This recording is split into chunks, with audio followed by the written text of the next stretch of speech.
Hello friends, I welcome you all to Nandip Academy for UPSC and MPSC. Today we are going to analyze the Hindu column dated 21st December 2020. The first column that we would be analyzing is titled Smoldering Unrest. Let's quickly have a look at some of the vocabulary that is used in this article, which will help us in better understanding of the article. The first word that we need to understand is smoldering, which is pronounced as smoldering. It is a noun, which means a process of burning slowly without any flame. The next word is credo, which is also a noun, which is a statement of beliefs which guides someone's actions. Third is embargo. Embargo is a noun, which means an official ban on trade, usually used in context of one country's trade relations with another. Alacrity is a response, which is a noun. It means a brisk and cheerful readiness, responding in a brisk and cheerful manner. The next word is glaring, which is an adjective and it means strong. The next is rife, which is an adjective which means common occurrence. Let's move on to the first slide. This is an article that is talking about the unrest that has been taking place in the Wistron Corporation, design manufacturer of Apple phones. And this incident has taken place in Kolar in Karnataka, owing to the non-payment of dues to the staffers of this Wistron Corporation. Let's first understand uh, what is Wistron and what was it required to do and what has it done. Wistron is basically a major design manufacturer of Taiwan. Wistron Corporation is Apple's main iPhone assembler in India. It is the first to produce United States technological giants products in India. So in this context, it has huge implications for India being the first of its kind. Apple has put on hold further manufacturing of any products from its from its Kolar um, corporation in Karnataka. This is an important incident that has, in the context of India's image or Make in India business, which we are trying to show it to the world, because the other place where Apple has set up a corporation for manufacturing its iPhones is in China. So we are actually competing with China for the manufacturing of these iPhones, and this incident is going to be a dent in India's image. Let's see the next slide. The next slide is focusing on the violence. What exactly happened in Kolar in Karnataka on 12th of December? So the incident took place on December 12th. Kolar is where the Winston factory is set up, and a violence broke out by the workers for non-payment of dues. Winston claimed a victim that Winston's was not at fault. It was the workers who were wrong, and it claimed 437 crore damage due to the unrest. And it has also fired top officials who have failed to handle employees' dues on time. But 13 regular staffers and 800 contract staffers at the Kolar had already raised a red flag about non-payment of wages on time. Labor grievances officials should have reacted at that point of time when the red flag was raised, but uh, due action was not taken. Center state reaction. So, how has the center and the state reacted to this incident?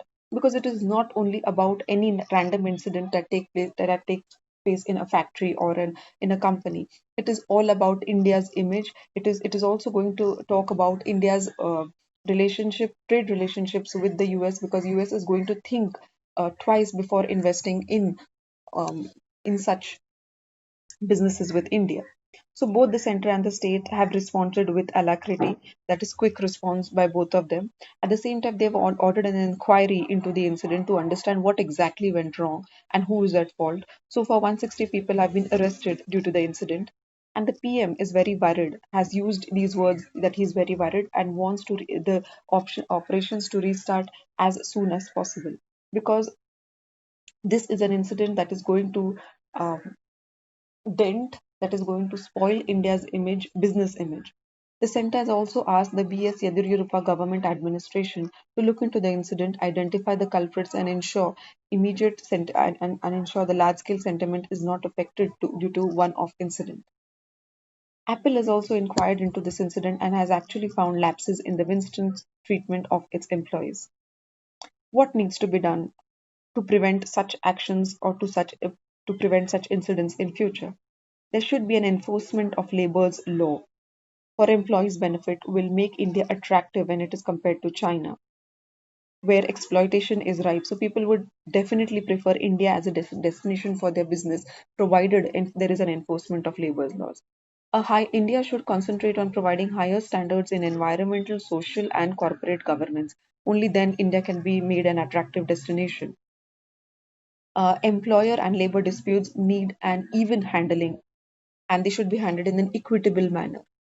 When a showcase project becomes an exemplary basket, there are wider repercussions for it, not related only to this incident. This is definitely going to be a dent in India's image. So, quickly, the culprits are to be found out and action has to be taken so that there is again a confidence is built up in India's business image. And it is time that an Indian Labour Conference be held after the last one that was held in 2015 and between the tripartite members, and new working conditions should be identified and wages should be paid on time to avoid such incidents in future. So that is about this article. Let's move on to the next article, which is the right call. So to understand this article, we'll need to understand a set of terms that is towards the end of the slide. Let's quickly go through the terms. The first term is habeas corpus, which means produce a body, literally means to produce a body. It is a court order demanding that a public official deliver an improvised individual to court and show a valid reason for that person's detention. That is the meaning of habeas corpus. Untenable is the next word, which is an adjective which means not able to be maintained. The next word is suo motu, which means an action which is taken by the court on its own accord.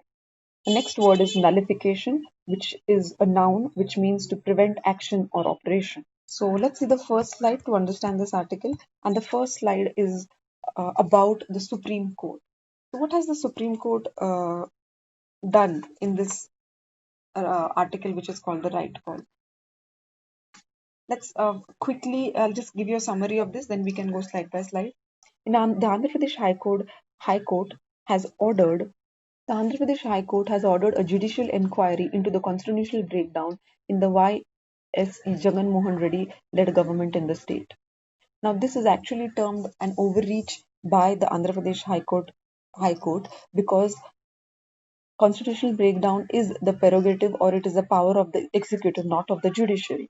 So, in this context, the article is called the right call by the Supreme Court. The Supreme Court has understood the overreach of the Andhra Pradesh High Court and therefore has stayed the Andhra Pradesh High Court's order on judicial inquiry into the constitutional breakdown of the Y.S. Jagan Mohan Reddy government in the state. It is a timely decision by the Supreme Court who stopped an imposition of the precedence rule in the state. The Chief Justice of India has declared this scene of actions as disturbing before putting a stay on it. What exactly has the Andhra Pradesh High Court done? The Andhra Pradesh High Court, after hearing a habeas corpus petition, asked the State Council if constitutional breakdown can be declared or not. It is a case of judicial overreach by the court because, as I said earlier, this is a power of the executive, not of judiciary. The Andhra Pradesh High Court has actually acted in the manner of putting the cart before the horse, and it is asking if the constitutional machinery can be applied to the state. What exactly is constitutional breakdown, which is at the center of this article? Constitutional breakdown is defined by Article 356 of the Constitution, which means a failure of the constitutional machinery in that state. A constitutional breakdown can be declared by the executive, not by the judiciary. We can understand by giving reference to the S.R. Bomai case and Supreme Court's judgment by a 9-member bench allows imposing of precedence rule in the state by a president, but this can be done only after proclamation by the Union Council of Ministers. This can be done that is, the precedence rule can be imposed only if it is ascertained that it is impossible to carry out governance in state where the proclamation has been made and the process should be approved by both the houses of the parliament. Only then precedence rule can be imposed. So the Andhra Pradesh High Court has actually bypassed all this set of actions and it has gone ahead and asked its state council if constitutional breakdown can be declared or not. what is the political turmoil, the political scene that is in Andhra Pradesh, because of which the High Court has come up to this decision. There is actually a tussle for power between the judiciary and the government in Andhra Pradesh. The Chief Minister Jagan Mohan has actually written to the Chief Justice of India about the hostile attitude of the Andhra Pradesh High Court towards him. And in the letter, he has also made allegations about a senior Supreme Court judge. The Andhra Pradesh High Court has termed this action of the Chief Minister as a social media campaign against the judges and has ordered a CBI probe into it. So we can conclude by saying that it is the Supreme Court's right call to stop this tussle between the High Court of a state and between that state's government. Another step that could be taken by the Supreme Court is to order an internal inquiry into the Chief Minister's letter, because he has made two allegations about the hostile attitude of the High Court towards him and also about allegations about a senior court judge.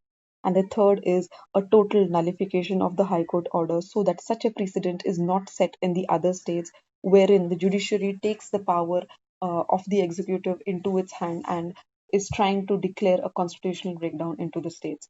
Such a precedent cannot be set in any of the states, otherwise, it would be termed as overreach of the High Court, and the Supreme Court has taken a right call by staying the Andhra Pradesh High Court's order. That's all for today. See you in the next session with a new article. Thank you.